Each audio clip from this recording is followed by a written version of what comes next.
আমরা নিয়েছি। এবারে সেটাকে আমরা কোয়ান্টাইজেশন ভাবতে যাচ্ছি। তাহলে যখন ভাইব্রেশন হয় সেই কোয়ান্টাইজ ভাইব্রেশনাল মোডটাকেই বলা হচ্ছে ফোনন। তাহলে আমাদের যে কোয়ান্টাম থিওরি যে আইডিয়া ছিল energy of a photon E equal to H new বা এইচ ক্রস ওমেগা, ফোননের ক্ষেত্রেও সেই একই জিনিস আমরা অ্যাপ্লাই করতে পারি, সেই একই কনসেপ্ট আমরা অ্যাপ্লাই করতে পারি। ঠিক আছে, সেই জন্য বলছি most of the concepts which apply to photons are also valid for phonons. এগুলোর কিছু কিছু ভেরিফিকেশনও আছে, সেগুলো আমাদের দরকার নেই। ফোনন এবারে আমরা নাম মানে ক্লাসিফাইও করতে পারি। যেভাবে আমি এক্সাইটেশনটা করবো, ভাইব্রেশনটা আমি নানাভাবে করতে পারি। থার্মাল ভাইব্রেশন, ধরো এমনিতে আমি একটা সলিডের মধ্যে কোনো এক্সটার্নাল কোনো ফোর্স দিচ্ছি না, তা সত্ত্বেও কিন্তু থার্মাল এজিটেশনের জন্য অ্যাটমস গুলো ভাইব্রেট করছে। Corresponding phonons are call thermal phonons. আর যদি আমি অ্যাকাউস্টিক মানে সাউন্ড পাঠিয়ে যদি ভাইব্রেশনটা ইনডিউস করি, দ্যাট উইল বি অ্যাকাউস্টিক ফোননস।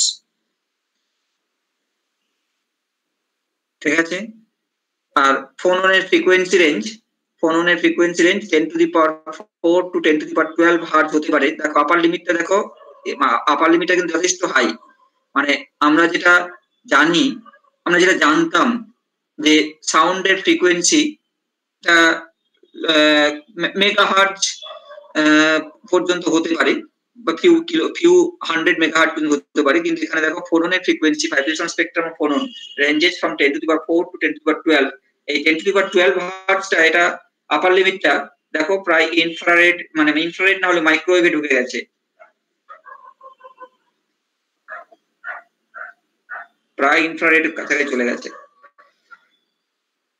মানে এখানে জাস্ট ফোননের প্রপার্টিজ গুলো বলছি। ফোননস আর ইনডিস্টিংগুইশেবল, আর এগুলো স্পিন জিরো। ফোটনের স্পিন কত জানা আছে? মানে স্পিন সংক্রান্ত আইডিয়া তো আগের সেমে হয়েছে। ফোটনের স্পিন জিরো জানতে তো নাকি? হ্যাঁ হ্যাঁ, ওই স্ট্যাক ব্রেকের সময় পড়ানো হয়েছিল। আর ফোটনের যে স্পিন জিরো সেই রকম একই রকম ভাবে আমরা আমরা ফোননের ক্যারেক্টারিস্টিক গুলো ফোটনের সঙ্গে সামঞ্জস্য রেখেই ধরে নিচ্ছি। ফোটনের মতোই আমরা বলছি বিহেভিয়ারটা, জাস্ট ডিফারেন্স হচ্ছে এটা যে quantize state, quantize vibrational state. আর ম্যাটারের সঙ্গে ইন্টারাক্টও করতে পারে। Phonon can interact with another phonon as well as electron.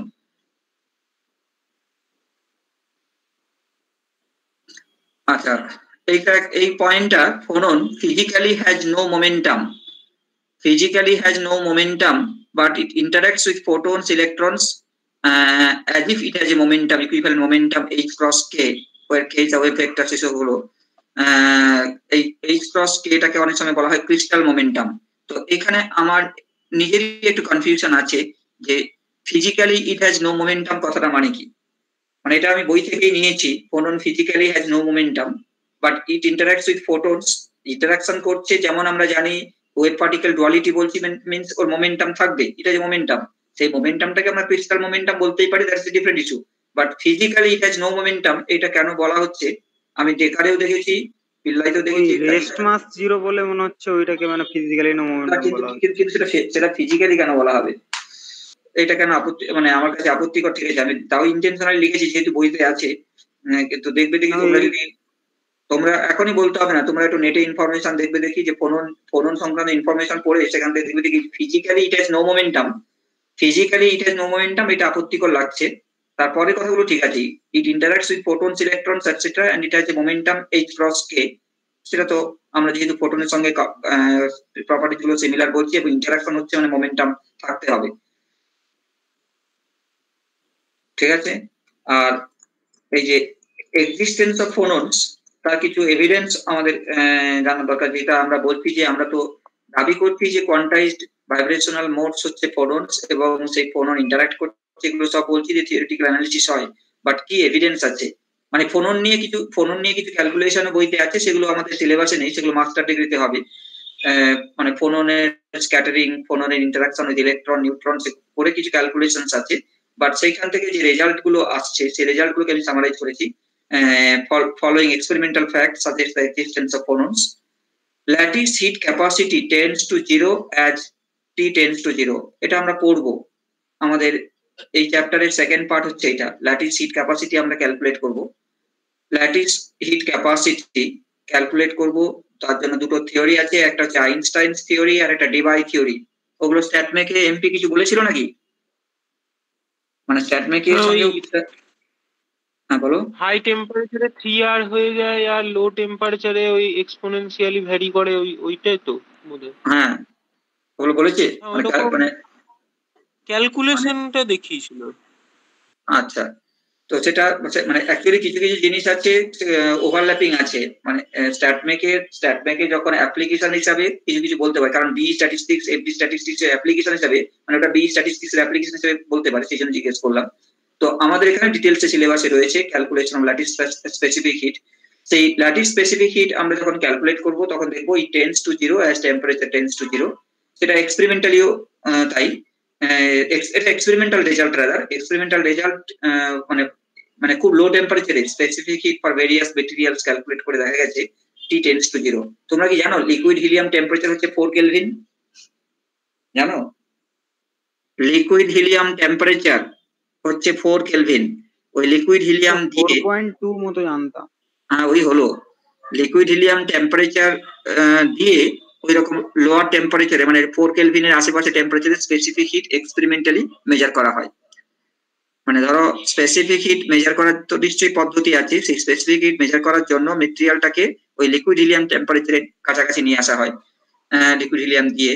তখন ওইটি মানে almost T tends to zero, সেই অবস্থায় তখন স্পেসিফিক হিট ক্যালকুলেট করা হচ্ছে, দেখা যাচ্ছে যে টেন্ডস টু জিরো হয়ে যাচ্ছে। সেটা ল্যাটিস ভাইব্রেশনাল এনার্জি কোয়ান্টাইজ ধরে নিয়ে এক্সপ্লেন করা যায়, মানে তার এক্সপ্লেনেশনটা দেওয়া যায় যে ল্যাটিস ভাইব্রেশনাল এনার্জিটা quantized.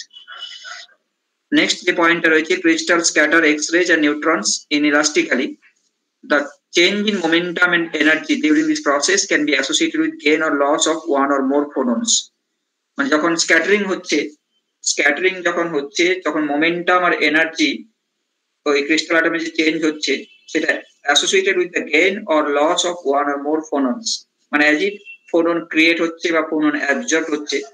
So these properties can be determined by measuring the momentum and energy of scattered X-rays.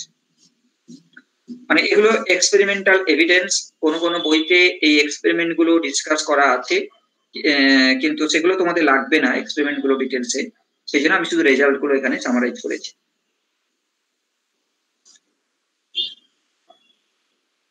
আরো কিছু বক্তব্য থাকলে বলো। বক্তব্য নেই, তাহলে চলে যাচ্ছি স্পেসিফিক হিট। আজকে ইন্ট্রোডাকশন হোক। Theory of specific heat of solids. Theory of specific heats of solids Dulong Petit law দিয়ে শুরু, সেই মান্ধাতার আমলে পড়েছিলে কি? Shraban Mondal Chakraborty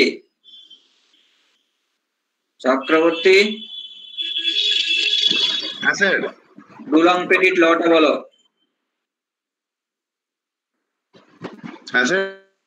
state Dulong Petit law. নাম শুনেছো ডুলং পেটিট ল? আরে শুনেছিলে কি কখনো ডুলং পেটিট লটা কি?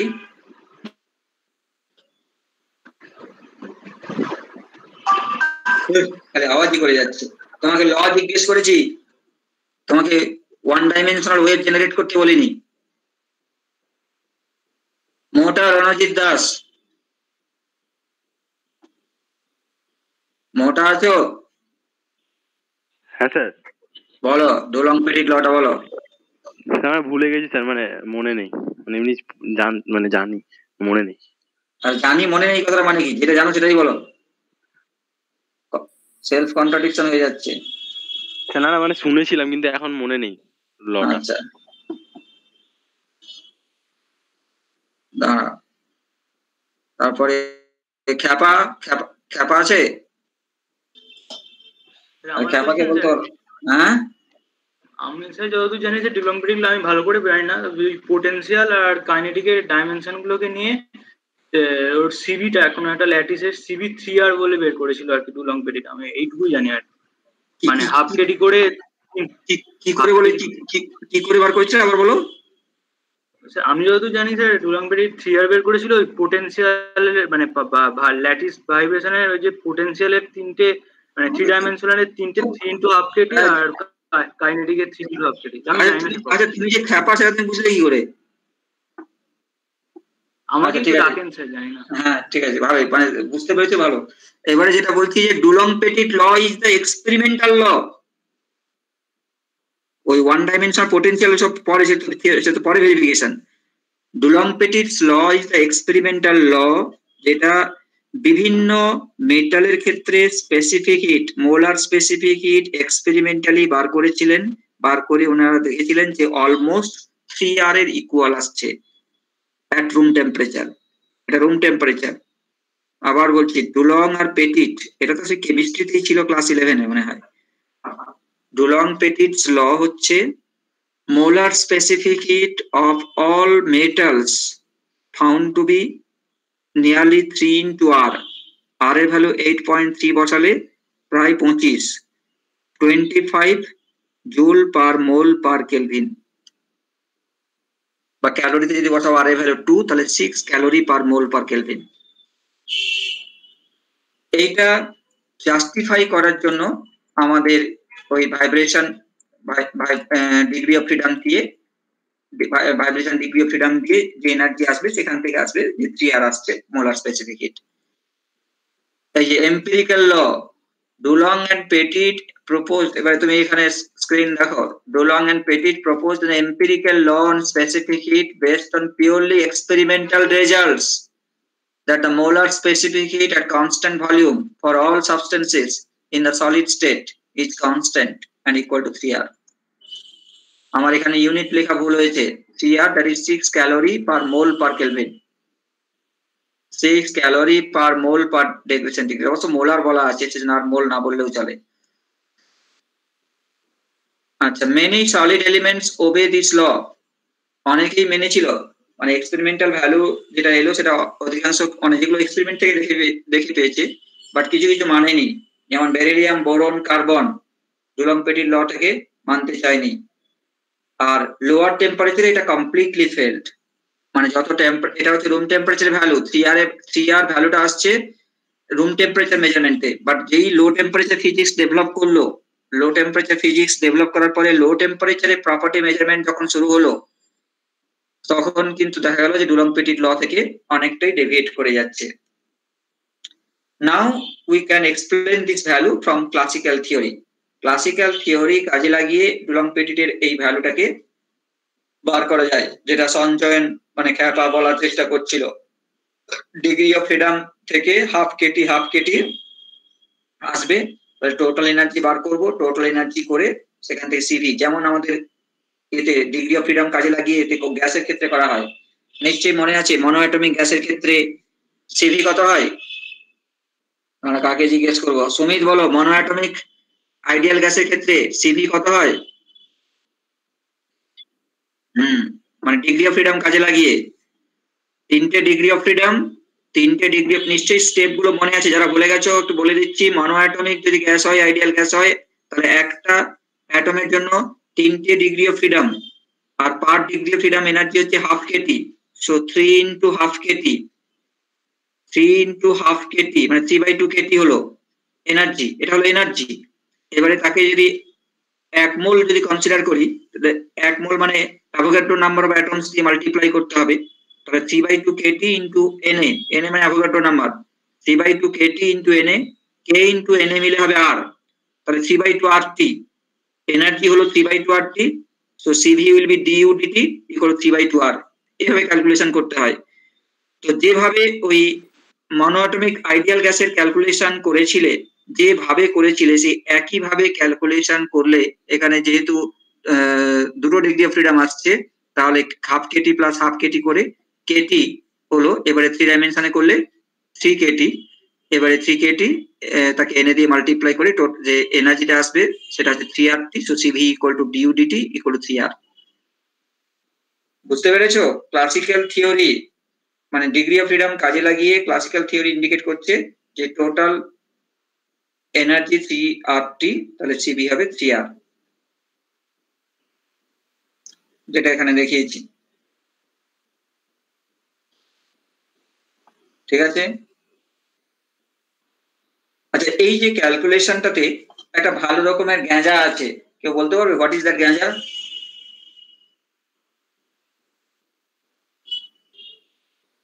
কেউ বলতে পারবে? CV equals to dQdT constant V হবে? ওটা কোনো কথা হলো? আরে আমরা তো একটু আগে যে মনোঅ্যাটমিক বা ডায়াটমিক ল্যাটিস বললাম, তো সেখানে তো আমরা বলছি যে সিস্টেমটা তো কাপলড সিস্টেম ধরে নিয়েছি, বাট এই ক্যালকুলেশন যখন আমরা করছি এনএ দিয়ে মাল্টিপ্লাই করে দিচ্ছি, ডিগ্রি অফ ফ্রিডম এনএ অ্যাটমের এনএ দিয়ে মাল্টিপ্লাই করে দিচ্ছি, মানে এক একটাকে ইন্ডিপেন্ডেন্ট হিসেবে ট্রিট করছি। ডিগ্রি অফ ফ্রিডম তো পড়া হয়েছে, নিশ্চয়ই আইডিয়া গুলো আছে। আবার বলছি, একটা হারমোনিক অসিলেটরের ক্ষেত্রে half kT plus half kT হলো কেটি এনার্জি হলো। এবারে যেই আমি বলছি 1 মোল সাবস্টেন্স, তার N A number of atoms রয়েছে, সো এন এ দিয়ে ডিরেক্টলি মাল্টিপ্লাই করে দিচ্ছি, means we are assuming that each atom is vibrating independently, but already we have considered that the vibrations are coupled, so there is a self contradiction in this calculation. কিন্তু কি আর করা যাবে, মিলে তো যাচ্ছে, মানে এটা হাই টেম্পারেচারে মিলে যাচ্ছে, মানে রুম টেম্পারেচার এন্ড অ্যাবাভ যেই টেম্পারেচারটা ফল করাবো তখন কিন্তু প্রবলেম হবে। সেটা তো লিমিটেশনটা আজকে দেখো, পরের দিন আমরা ক্যালকুলেশনে আসবো। লিমিটেশন রুম টেম্পারেচার আলাদা, মানে ইন্ডিপেন্ডেন্টলি ভাইব্রেট করতে পারে পার্টিকেল গুলো। রুম টেম্পারেচার মানে কম্পারেটিভলি হায়ার টেম্পারেচার হচ্ছে, তো সেই জন্য ভাইব্রেশন অ্যাম্পলিটিউডটা বেশি থাকাতে আমরা ভাবতে পারি যে আজ একজন নিজের মতো করে ভাইব্রেট করছে, মানে কিছুটা মিলে যাচ্ছে আর কি, মিলে যাওয়া থেকে ঘুরিয়ে বলতে পারি। আচ্ছা ঠিক আছে।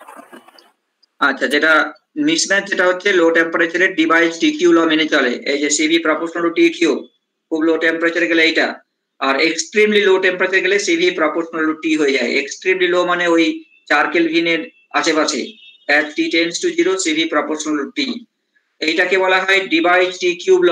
এগুলো আমরা তো ক্যালকুলেশন করব, CV proportional to T cube at low temperature, মানে লো মানে ধরো 100 কেলভিন 200 কেলভিন এইসব জায়গায়, কেলভিনে বলছি 100 কেলভিন 200 কেলভিন এইসব জায়গায় CV proportional to T cube.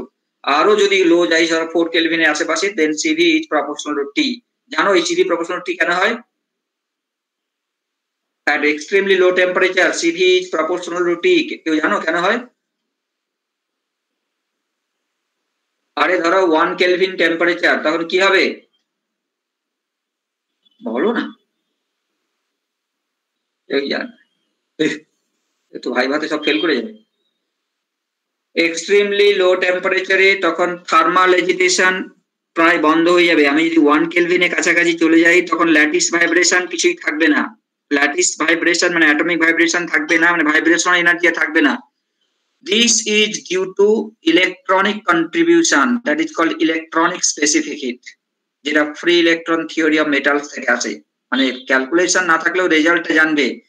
At very low temperature, when temperature tends to 0, CV proportional to T, this is the electronic specific heat. Free electron contribution towards the specific heat that is found to be proportional to temperature. Calculation is not included in our syllabus, it is in master's degree. শুধু মনে রাখবে CV proportional to T cube, এটা হচ্ছে লো টেম্পারেচারে device T Q ল, এটা আমরা prove করব। Derivation আছে, বিশাল লম্বা ডেরিভেশন আছে, বাট তার শেষে যেটা রয়েছে ভেরি লো টেম্পারেচার, কথাটার মানে হচ্ছে ভেরি লোটা অনেকে বোঝে না, সেটা হচ্ছে 4 কেলভিনের নিচে, তখন CV প্রপোর্শনাল টু টি এই লিনিয়ার ভেরিয়েশনটা হয়। সেটা হচ্ছে তখন ল্যাটিস ভাইব্রেশনের জন্য কোনো কন্ট্রিবিউশন থাকে না, মানে ল্যাটিস এনার্জি থাকে না, থাকে হচ্ছে electronic contribution, that is called electronic specific heat, মানে ফ্রি ইলেকট্রন থিওরি থেকে এটা আছে। So this is the experimental graph. আমাদের নেক্সট যে কাজটা রয়েছে এই specific heat, theory of specific heat discuss করা। একটা হচ্ছে আইনস্টাইনস থিওরি, আর একটা রয়েছে ডিভাইস থিওরি। দুটোই বড় বড় থিওরি, আইনস্টাইনের থিওরি আর ডিভাইস থিওরি, এগুলো আমাদের অ্যানালিসিস গুলো করতে হবে, সেখান থেকেই আগে উপরে যে কথাগুলো বললাম সেগুলো আমরা পাবো। এ কিছু বলবে? সব ঘুমিয়ে পড়েছে নাকি? ত্রিদেব আছো না ঘুমিয়ে পড়েছো? বলুন স্যার। আচ্ছা ইয়ে না না, তোমাদের ক্যাপ্টেনকে দায়িত্ব দিচ্ছি। ক্যাপ্টেন, যে 5 জন আজকে ক্লাস করলো না, 5 জন আর 6 জন, তাদের নামগুলো লিখে আমাকে পাঠাবে। দেখে নাও তো কে কে নেই। যে 5 জন বা 6 জন ক্লাস করলো না তাদের নামগুলো লিখে আমাকে পাঠিয়ে দেবে হোয়াটসঅ্যাপে। ঠিক আছে, আচ্ছা টাটা। আচ্ছা পরের দিন আমার নেক্সট ক্লাস আছে, দাঁড়াও, নেক্সট ক্লাসটা আমার আছে সোমবার, সেটা নর্মাল টাইম 11:50। আচ্ছা আরেকটা কথা তোমাদের জিজ্ঞেস করছি, যে স্যাররা ক্লাস নিচ্ছে না কেন, তোমাদের গতকালকে ক্লাস নেয়নি কেন সুমিত? কালকে স্যার এবি স্যারের ছিল, যে এসসি স্যারের কাছে যে প্রজেক্ট করে, তো সেই কালকে একটা ক্লাস ছিল, ওই যে অমলেন্দু স্যার যে এসসি স্যারের কাছে পিএইচডি করছে, তো ওই স্যার বলছিলেন যে কি কোনো কাজের জন্য পরের উইক থেকে ক্লাস নেবেন। সেটা আমি দেখেছি, গ্রুপেও লিখেছে পরের উইক থেকে নেবে। আর কালকে আর কারো ক্লাস ছিল না? আর তো এস স্যারের ছিল, তো স্যার তো মানে কিছু বলেননি, মানে স্যার বোধহয় এখন কোনটা পড়াবেন বা স্যারকে কোন পার্টটা দেওয়া হয়েছে সেটা ঠিক জানেন না প্রবাবলি। এটা হতে পারে না, রুটিনে এএস এর তো নাম আছে, রুটিনে তো এএস এর তো নাম আছে, তো দেখেছে তো, তাহলে তো প্রশ্ন করবে এমপি কে, নিশ্চয়ই এমপি জানিয়েছে। স্যার কালকে